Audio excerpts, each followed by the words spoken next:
We have got Team 1. We have got a Kafe as map 1 for our playground. Yeah, this is... You know what is so interesting to me about that entire ban phase is it's like NIP focused on what they saw Team 1 show flaws in, whereas Team 1 focused on what they did really well.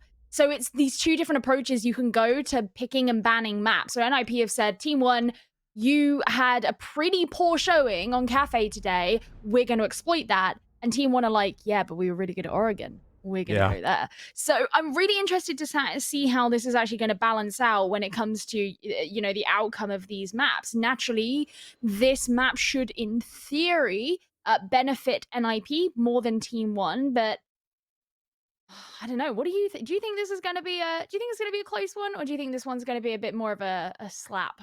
It's something that we didn't get to on the desk, and it's a point that really is worth bringing up, and that is that NIP have known who they were going to be playing in the grand finals. They knew it wasn't going to be Liquid. Do you know what I mean? They were playing inside of that game. It was either going to be Team 1 or nobody. So in terms of preparation that backroom staff can put in whilst that game is going on, whilst that initial best of 3 is going, whilst NIP are playing against Liquid, they know in the back of their mind all the time that they're going to be going to potentially play against Team 1 if they get through this one. So they can start to work and they can start to prepare. And we know that something that every team inside of the BR6 is very keen on is that counter pick strategy, is that little bit of a figuring out how they're doing something and we're going to do it a little bit better. We're going to bring that counter. And I think that that's what we're going to see now inside of this game. It's the same run of maps that Team 1 played earlier, and NIP have had a good few hours to go over and to figure some things out in terms of backroom. That's then potentially been translated across in the hour break that we've had. And here we find ourselves with a Flores ban, a Mirror ban, a Maverick ban, and a Valkyrie ban, and a little bit of Kafe, where, you're right, Gio, we didn't see Team 1 play too well earlier. Very intrigued to see how Team 1 are going to be going for this setup on their kitchen defense, because it was something we've seen a number of teams here in Brazil do over the course of the last stage is when defending onto this site, they have a real messy momentum and tempo in what space they're going to take, what space they're going to give up. We oftentimes see a lot of attackers these days completely forego trying to clear out VIP, even if they want to be attacking onto Freezer. And I think it's let a lot of Brazilian teams down, and it almost looks like they've been trying to move into this new way of doing things that hadn't been fully figured out. So, as you say, Team 1 struggled quite a bit earlier on today, but NIP is still yet to really show us where they stand on those kinds of issues. Kafe is a notoriously defender-sided map as well. We saw that benefit go to Furia early on in the quarterfinal, and it's a strength that NIP have been working and developing on over the course of the last couple of months, is that prowess on attack, that killer instinct that they have developed and have really started to kick in with. So I'm not sure how I see these first couple of opening rounds go, but so far it's been a very tentative start. The drone will eventually get spotted out there by Alamau, but it's already given quite a lot of information over, and Alamau getting tempted for a drop. Oh, that's a really good shot there onto Neskin to clean him up, and that's pretty much that control over by VIP taken that I said I was worried about whether they were going to focus on, just because so many teams have struggled to. Well, really not a problem here for NIP. Psycho is nicely in there, and Kamikaze can watch the brown stairs too. Already quite methodical here from NIP. Really is. Levy's position's good inside of the bakery. Obviously, he's able to get his yokai drones out there and give a little bit of information. Neskin on the cameras. He's been able to call out there for Alamau, and Kamikaze will fall. A little bit of a relocate now for the yokai drones as we're entering that pinch time. And NIP, for all that they've had a fairly measured start to this round, now having lost the hard breach, this last 35 seconds is going to be quite tricky for them. They haven't got a clear route on in. Lagonis is going to get tagged up and he's going to get knocked on down. The smoke lost at this stage isn't going to be ideal, but kills continue to trade. Pino now with an opportunity to get his way back on in. KDS still lying upstairs. Levy, a huge frag there over onto Pino, but again, instantly traded back. 15 seconds now for Muzi and Julio to make something happen. Alamau He stepped up to the plate. He's picked himself up a triple, and he's just going to try and keep himself alive. KDS finds the last. He's hanging out inside a dine, and eventually he's going to drop through the hatch and collect his last kill. Until the very end, every time somebody got a kill in that round, it was always answered. So there wasn't ever really the opportunity to be getting an advantage out of that. And I think once Team 1 knew, of course, that the hard breach was down and there was no real way for NIP to be able to break into the site itself, they could start overstepping the defense that they were taking. That's why we saw Alamau and Levy coming out at the end, because they knew they could punish NIP, especially as they were all separated by that point, right? Because if you got enough of them dead, they don't have trade potential.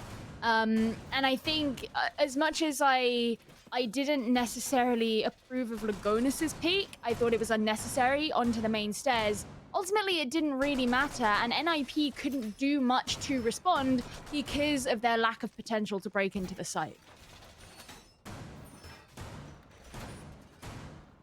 Well, a successful round for Team 1 is going to mean they need to switch things up. Now, this is a decision that I find kind of fascinating whenever we see teams go up to this top floor when other sites are available. And by other sites, I'm looking at you, Reading Room Dining. I want you to be picked as that second choice. The top floor can be so difficult to keep a hold of. It's very well understood by attacking teams and can regularly cause quite a few problems here. And for all that Kafe can favour the defence, if you go upstairs to this top floor a few too many times, well, you might find yourself losing a few rounds. But not if they start like that. Levy, he's been able to pick off Psycho there in a great opening spawn peak. It's going to be Thatcher down.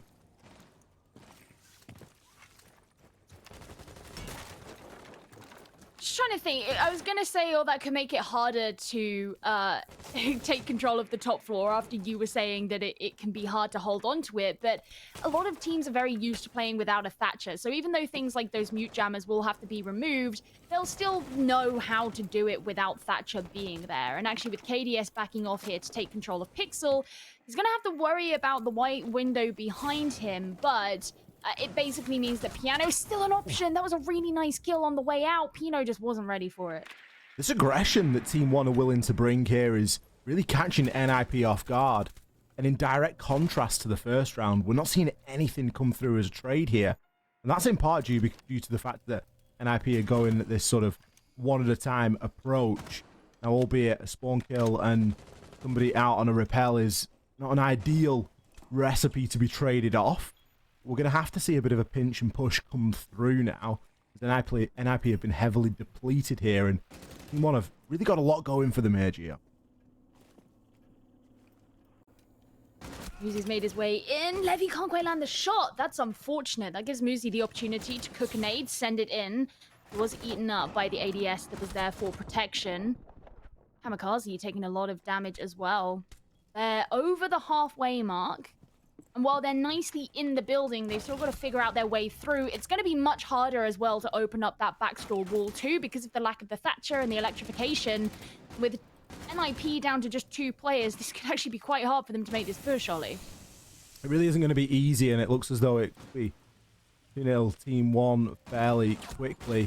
Julio is going to be inside a site directly underneath the skylight, shaping up to be a flawless, and a flawless it will be. Neskin is going to confirm the last with a nicely placed C4 there. Thrown in from the freezer, Julio taken out there. He was in a pretty tough spot. 1 versus 5, never ideal. NIP getting caught on the back foot pretty early on there inside of that round. You know, one of the things that you and I were discussing before the start of the game was the fact that part of the reason NIP have just looked so indomitable recently is because their attack has been so strong. But part of the reason I think that makes NIP's attack so strong is the fact that a lot of people don't really know what to do to go up against it. Especially if they have the power of friendship on their side. And what I mean by that is that usually you're going to have some kind of trade potential. They'll be very well coordinated with one another to make specific pushes. And I think the problem that they faced in these last 2 rounds so far is that because of, I mean, some of that early aggression, yeah, that Team 1 are willing to show, they can actually pick off those planned coordinated attacks that NIP are going to go for. So things like crossfires aren't available, things like coordinated coordinating utility that they would want to use, especially early in the round, aren't there anymore. If they've got you know, 2 attackers in a similar part of the map and they're trying to take control, if one of them gets picked off, the other one is instantly vulnerable. And that's something we saw a lot of back in round 1. Team 1 haven't really had to overstep too far and be mindlessly aggressive to do that. They've just had to be unafraid of peaking the positions that they know for sure NIP are occupying. Yeah, I think it comes down to when you rely on the team and the teamwork so much, when you're then left in the clutch, it can be quite difficult to pull it off if that was your specific plan from the start. And with the advantages that we're seeing Team 1 get in the early parts of these rounds, it is causing quite a little bit of frustration, I could imagine, on the side of NIP. Taking the time this time, they're not overzealously getting themselves up onto the roof. One of the things that really slows attackers down here on this map is the fact that it can take a good 30-40 seconds until you're effectively droning that top floor in a position to move in off the back of the information that you're gathering. And even then, you've got a lot of things to try and wade through.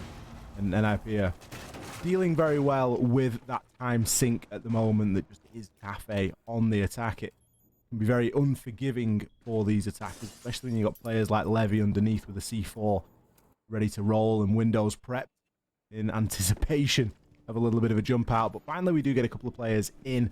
Moosey's going to be leading that charge to clear that top floor. No one being picked off a window yet. Actually, even though they did give some of their information away about being on a window, but you just didn't get any immediate response from Team 1.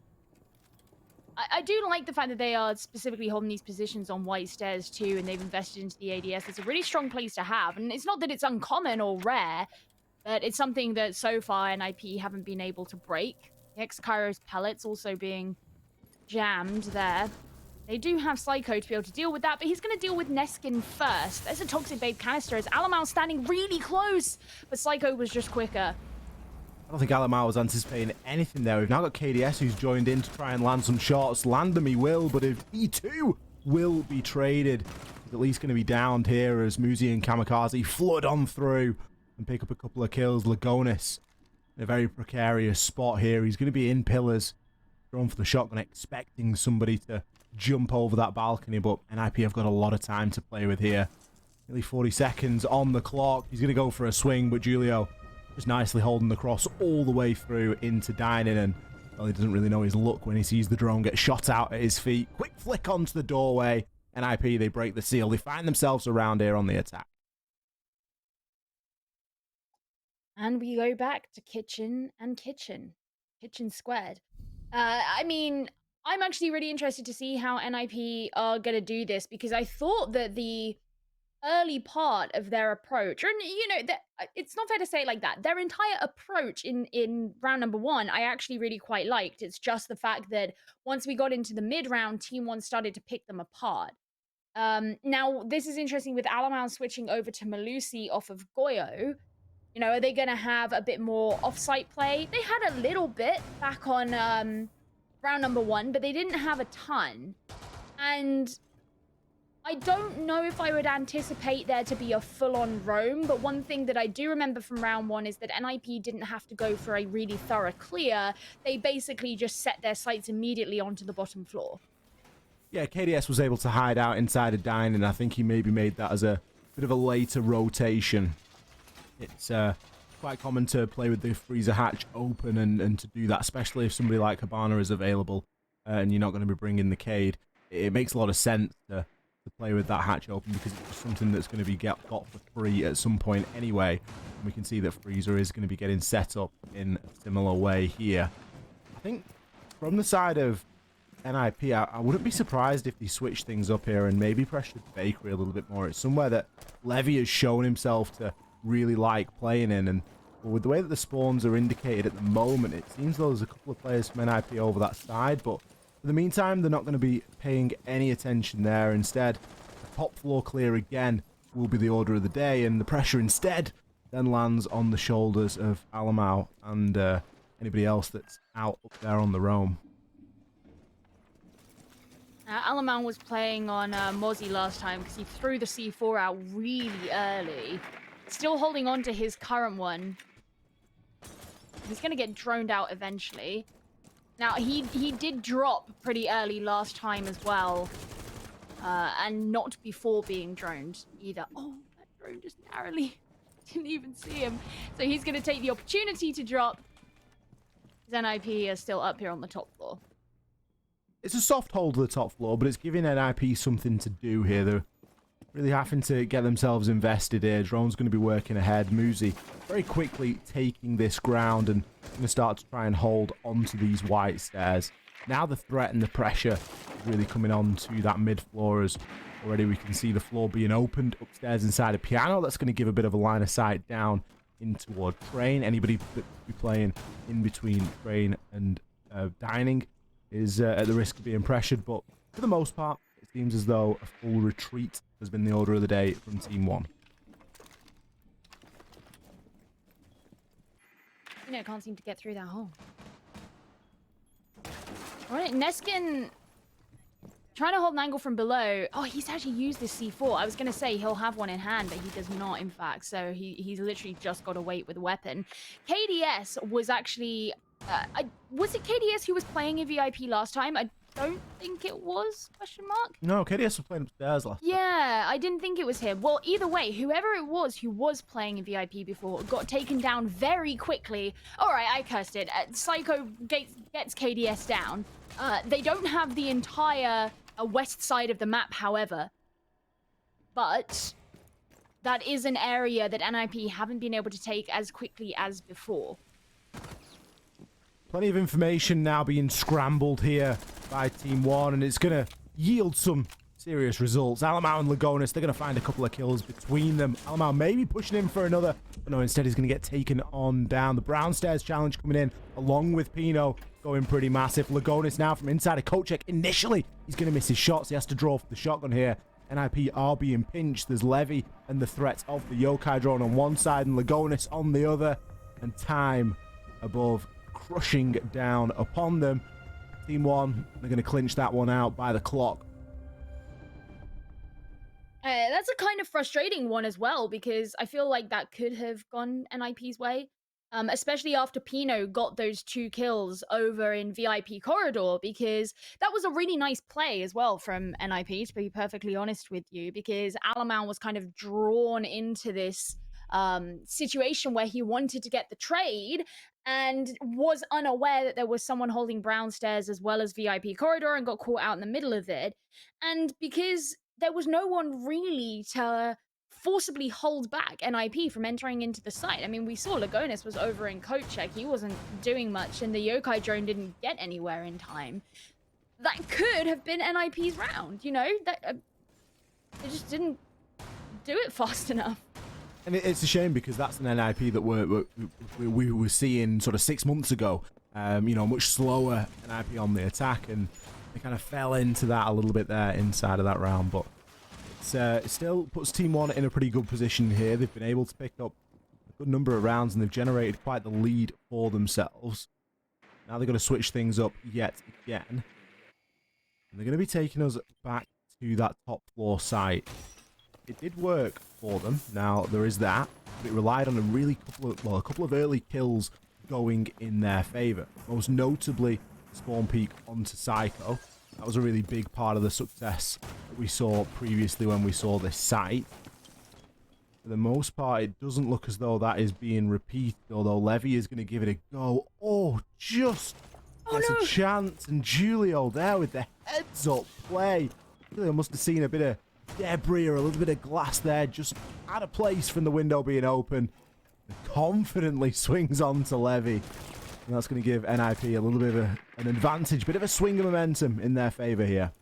And Psycho's just going to see KDS running away. Try and get back to your action stations, because he knows he's not going to be able to get the kill on that window like Levy attempted. Again, Lagonis is on Skylight duty. NIP really struggled to attack onto this site back in round number 2, and a lot of that was because they got picked off so early, leaving basically just 2 players to kind of push in on their own. That was also really nice, just straight in through the line of sight. this is a different scenario to what we saw in round 2 because NIP, they got 4 of their players now and not really being held back as much by Team 1.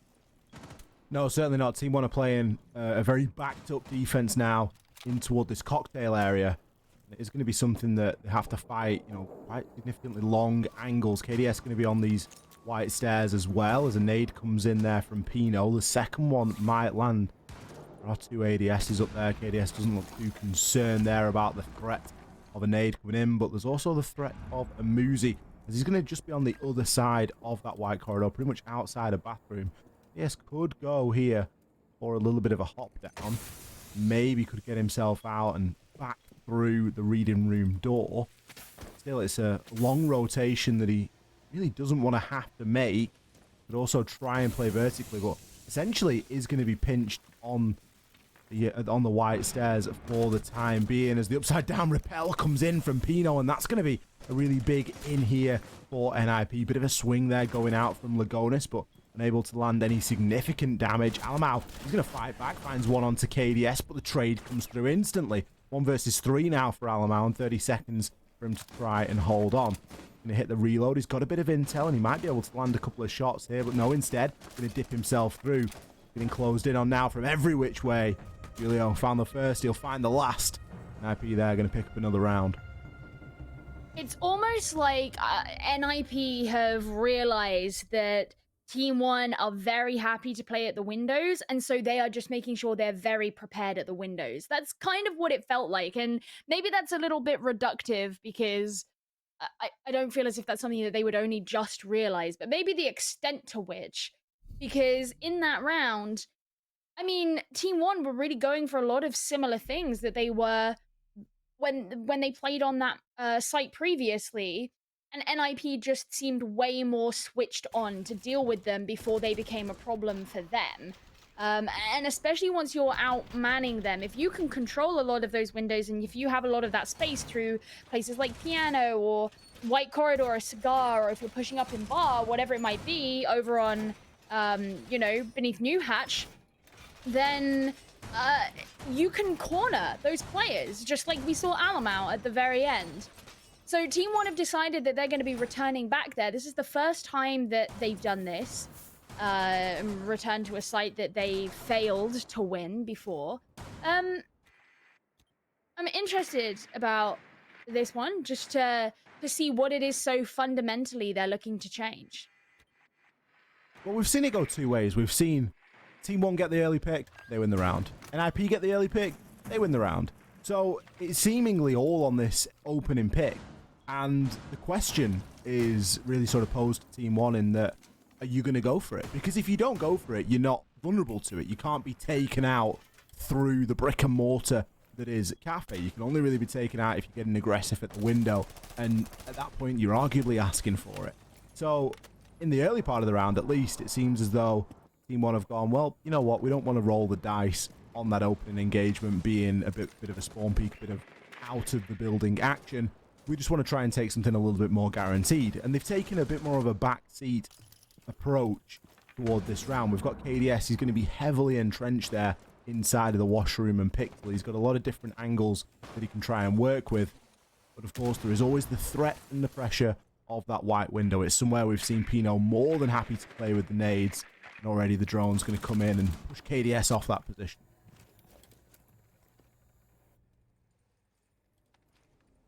Just going to be seeking some refuge. Kind of silent for now. I suspect NIP are going to be doing a lot of droning here. Which they are very good at, and they've been using their droning to get a lot of these early kills. Now, I think they are slightly expecting Levy to go for a run out here. He didn't even need a run out. He could just get Pino when he wasn't looking. So there you go. Opening kill goes to Team 1. Maybe that means that it's going to be a 4-2 at the half volley. I mean, everything would suggest that.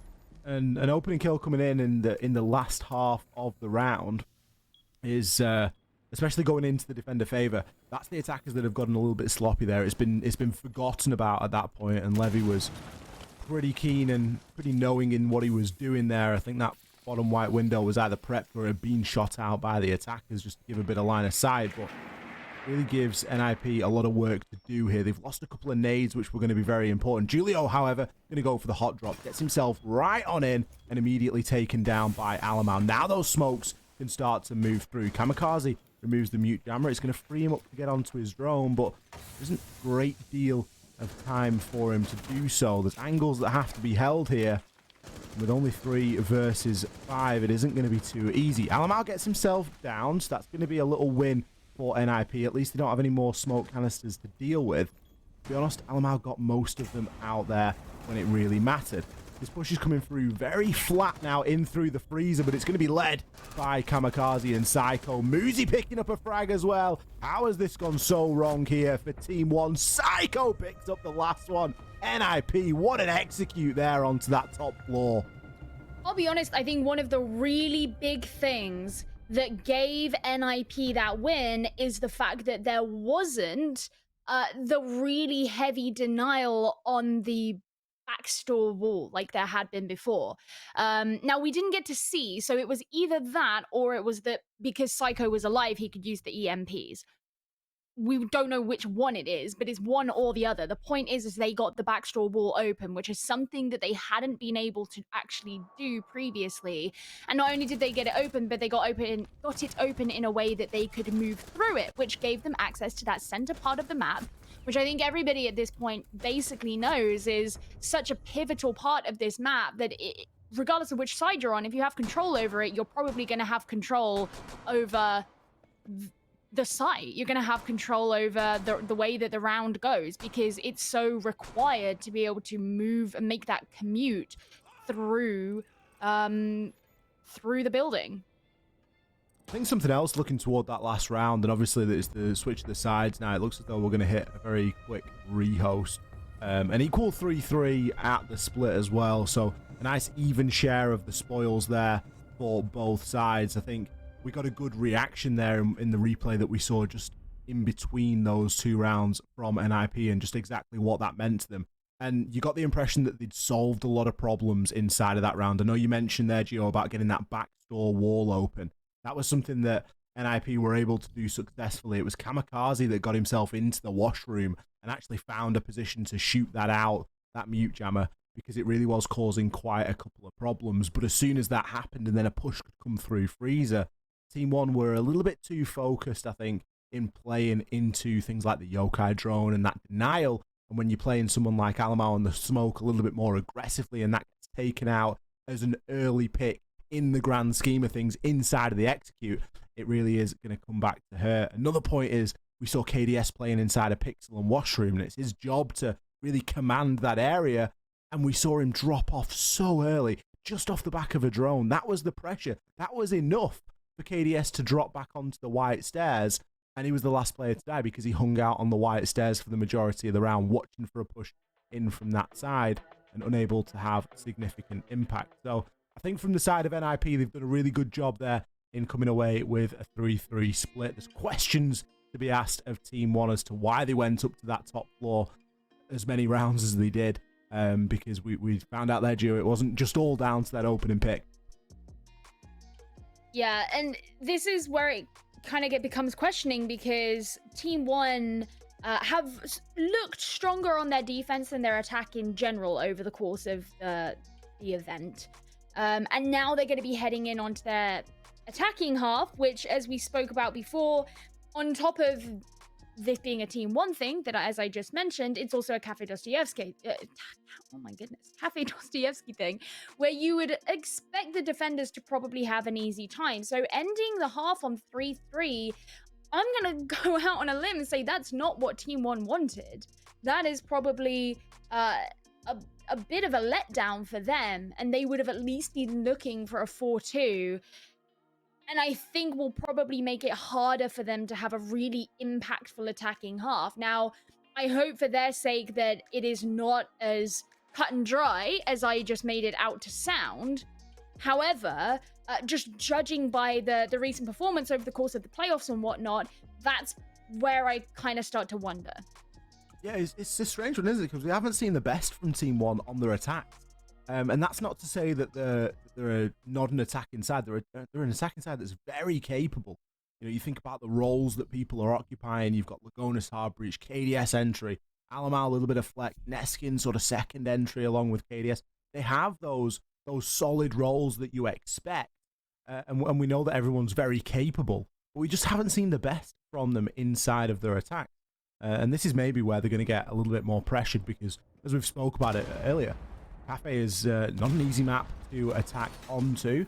We're going to get back into the game, though. We thank you for your patience during that short break, as I'm not sure what the exact calling was, but a rehost was required, and we have remade the lobby, ready to go back in for the second half. NIP now get the favour of that defensive side, and they maybe look to stretch that equal 3-3 to a little bit of something more advantageous for them. Mate, I'm going to say, I love this. I love the oNe castle. When we talk about the fact that this site particularly just involves having a very strong push, you basically have to bulldoze your way across the map because you really only have to focus on one floor and you've just got to have a very clean push across that floor. I would say oNe and Castle are two of the most obvious operators to think of when you think, who's going to make that push really difficult to do? It just demands so much of a utility sink from the attackers. All the while, they've got to worry about everything else that is going on. And can you imagine if they lose one of the, the soft breaches early? You know, let's say, Muzi. It's because I saw Ash and I associate it with Muzi. Let's say that they lose KDS really early. And even then, they're obviously only running one hard breacher. And we've seen what a struggle this site can be if you can't hard breach onto either the backstore wall, or of course you do sometimes have the option to do it on the second default spot behind the bar if you're just going to plant straight in bar as opposed to go over to cocktail. Point is, this could be quite a fragile attacking lineup if just the wrong person gets taken down too early. It really couldn't. You think toward burn utility as well. You've only got the 3 stuns on the Hibana. Sure, there's a lot of other things that you can use. Psycho, he's going to be playing fairly aggressively. No stuns on the Hibana this time. Lagonis, he gets himself taken on out. With it, will likely be the diffuser dropped on the floor as well. And the Soul Hard Breacher here for Team 1 taken on out. Psycho so happy to play aggressively here. Picks up 1, finds 2. A triple for Psycho. What a massive start to the defensive round here for NIP. There is a kill returned. Kamikaze will fall. But NIP are going to be very happy with that initial advantage. Jesus, and we were talking about Team 1 having a problem where they were backing off from piano too early. This feels like the complete opposite of that, where Psycho he got closer and closer up. Now we're back in that position that NIP had back in round number 2, where there's just 2 players of Team 1 left. They have to try and make their way over. The minibar has been entirely shot out, so there's really no refuge there for Levy. Both of the last 2 players of Team 1 get taken down, and that was a fantastically dominant start for NIP on their defense. We didn't even really get to see the impact of the Castle oNe. I'll be honest with you. When you get 3 players taken off on the rappel like that, you could say, well, it slowed them down from getting in. They still had to get through Psycho, and they couldn't do that. A crazy start there for NIP, one that I'm sure they're going to be very happy with indeed. Back down now to Kitchen for the first time they go on the defense. As Team 1, I'm sure they've maybe got the tail between the legs a little bit there.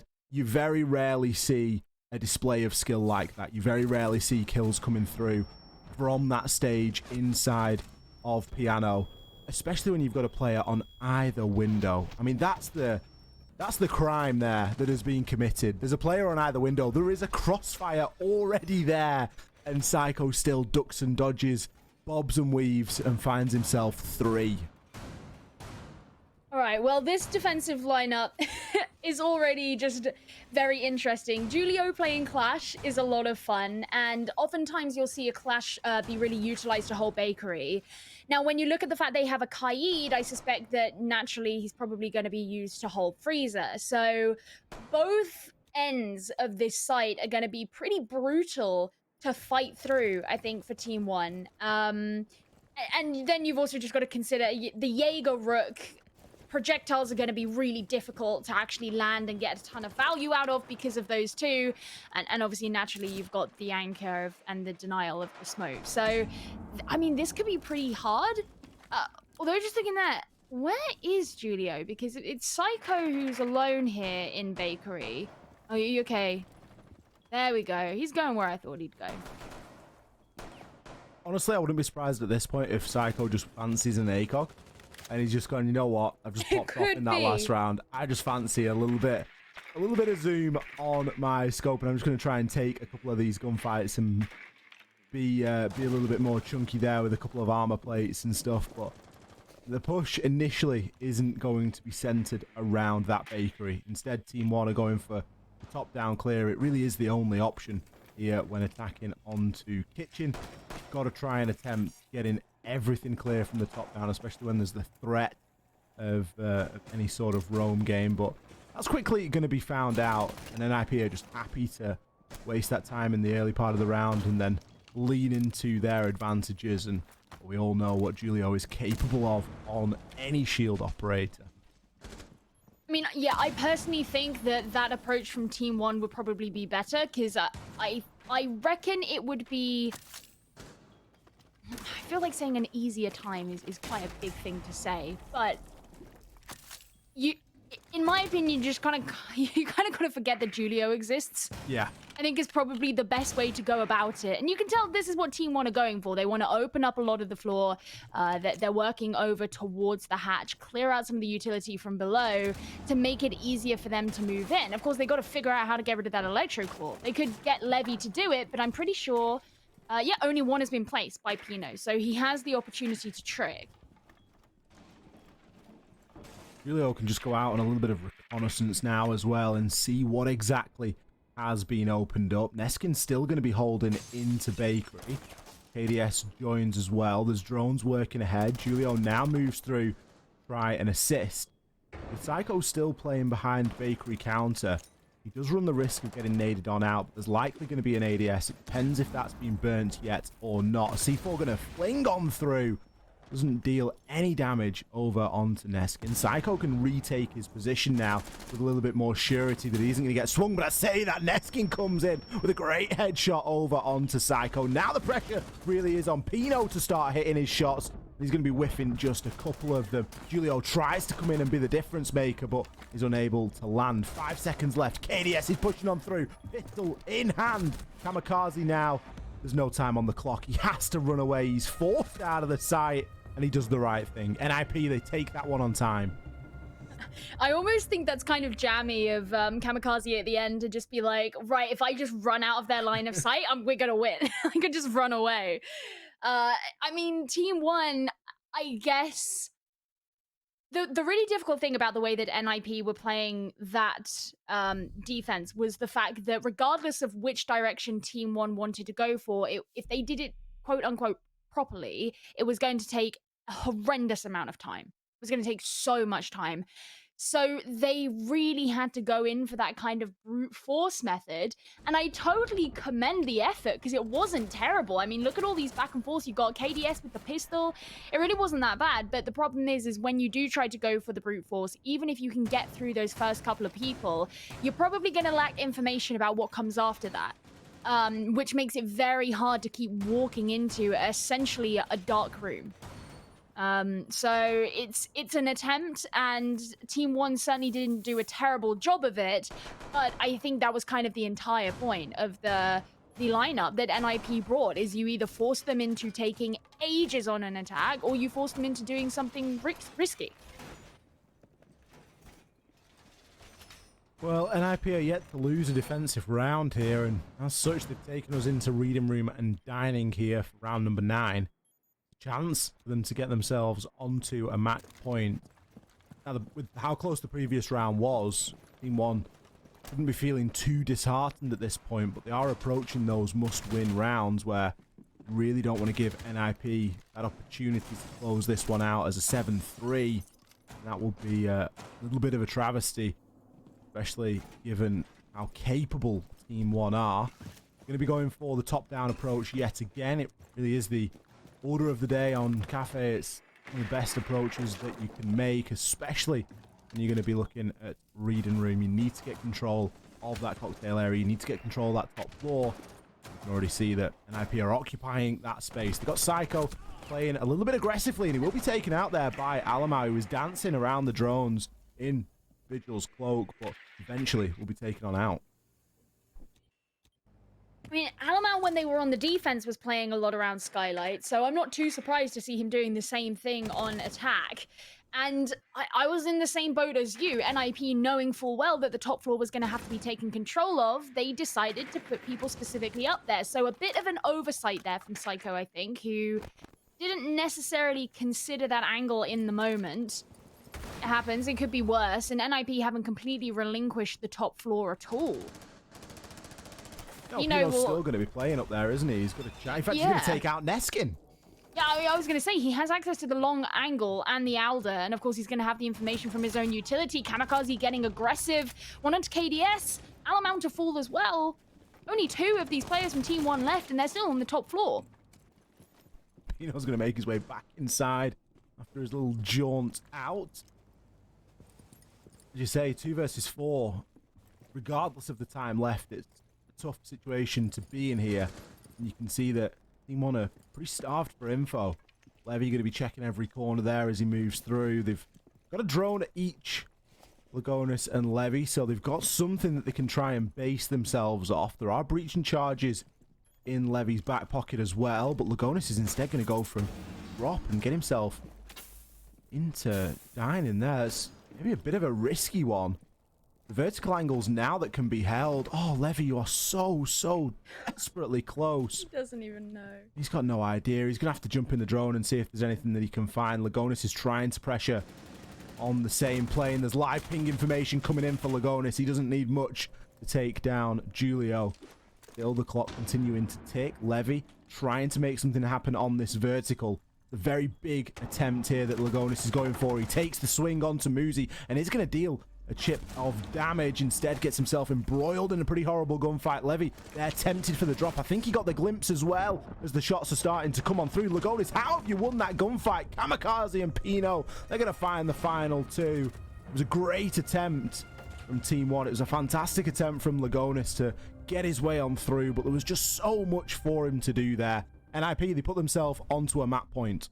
I mean, to be honest with you, Kamikaze and Pino really were the kings of the top floor because they got most of the kills up there as well. And then those final 2. But as you kind of alluded to, those last 2 players of Team 1, you could tell how much information sharing there was going on between them. You know, even when Lagonis was actually pressuring onto reading from the reading door over by pillars, you know, he was obviously focused on Muzi, who was directly inside of reading, but he also caught a glimpse of someone over in laundry, which is when we then saw Levy go and spend attention onto the floor down into laundry. So you could directly see where they were trying to coordinate those attacks. And, you know, as we saw before, Levy not necessarily knowing where those players were through the floor, so having to get on the drone, give Lagonis information. So even though that didn't work for Team 1, I think being able to see the cogs go round while they were doing it is pretty cool. And they were just in a situation that was slightly too monolithic for them to scale. Yeah, it really was, and they've done a great job. They had 2 drones going into that were live for them to sort of use. So they've managed to make a real meal of what they had available for them. But again, just not quite enough, and NIP getting that advantage in the early round. I mean, they didn't even get first blood there. They were just able to come away with a lot of those scrappy engagements on that top floor. But still, they sit now on a match point, and again, we're waiting to see what Team 1 are going to be able to show us here in their attacks. It's an aspect that they've struggled in quite a lot, and this round was no different. We saw this round play out earlier on. NIP are returning here. Psycho was able to have a pretty fun time, I'd say, inside of Piano. He was able to get himself 3 kills on the windows, playing very aggressively.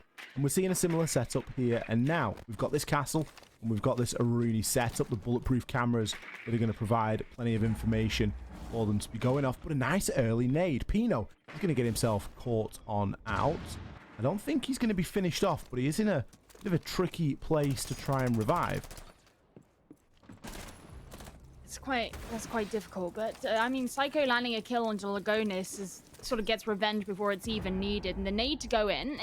Levy should be able to pretty freely pick up the diffuser here, and I'm assuming that he cleared some utility, whether it be a shield or whatnot, with that nade before he went and did that. Now, this was the angle before that we saw get so much for Psycho because of the direct height of that line of sight. But, I mean, Kamikaze's going to be caught in a line of sight himself.